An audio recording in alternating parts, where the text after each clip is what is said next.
90 की दहाई में रबर कंक्रीट पर इब्तिदाई तहकीक से पता चला कि रिवायती कंक्रीट के मुकाबले में रबर वाले कंक्रीट में ज़्यादा सख्ती, प्लास्टिक की तवानाई के लिए अच्छी सलाहियत, मजबूत पायदारी, कम पोलापिन पोरोसिटी, रगड़ के ख़िलाफ़ मुज़ाहमत और कम कसाफत ज़ाहिर होती है। रबर कंक्रीट के मुताले में हालिया पेशरफ्त से मालूम हुआ है कि बेहतरीन मैन्युफैक्चरिंग के अमल में शामिल होने से रबराल्ट कंक्रीट वाला मवाद दरहकीकत रिवायती कंक्रीट के मुकाबले में करीक शिगाफ के ख़िलाफ़ बेहतर मुज़ाहमत को भी ज़ाहिर कर सकता है।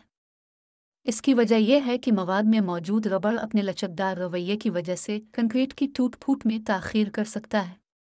रबर वाला कंक्रीट रिवायती कंक्रीट के मुकाबिल तनाव के ख़िलाफ़ मुज़ाहमत करने में भी बेहतर है। रबर कंक्रीट की एक अहम खुसूसियत माहौलियाती फ़ायदे के लिए उसकी सलाहियत भी है।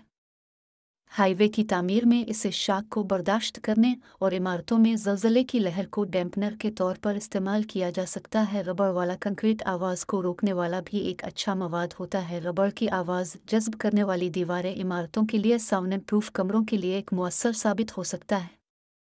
रबराइज्ड कंक्रीट पर हालिया तहकीक का मरकज़ उसकी इंजीनियरिंग खुसूसियात का तजुर्बाती तौर पर तस्दीक शुदा डेटाबेस कायम करना है। दूरंदेश सोच रखने वाले इंजीनियर्स और डिज़ाइनर्स रबराइज्ड कंक्रीट को इमारतों, बुनियादी ढांचे के मंसूबों और दीगर बड़े ढांचे बनाने के लिए इस्तेमाल कर सकते हैं। यह मवाद के लिए मार्केट में मांग पैदा कर सकता है, जिसके नतीजे में नाकारा रबर की अशिया को लैंडफिल साइट्स पर भेजा जा सकता है। ताहम मुहक्किकीन को अभी मज़ीद मवाद और उसकी तैयारी के अमल को बेहतर बनाने के लिए काम करना है।